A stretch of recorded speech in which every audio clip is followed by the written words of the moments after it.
we were trying to figure out the total area. Well, the way, okay, so the amount of material used to make this circle, see what I'm drawing around? That's how much was used, and that's the circumference.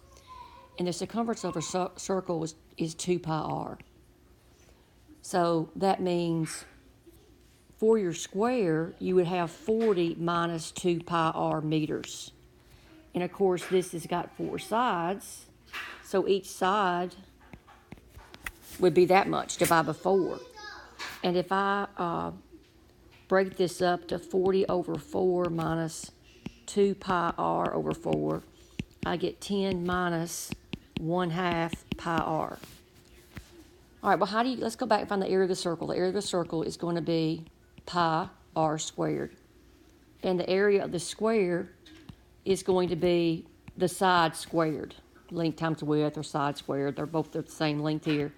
So the area will be 10 minus 1/2 pi r squared. So the total area is pi r squared plus 10 minus 1/2 pi r raised to the second power.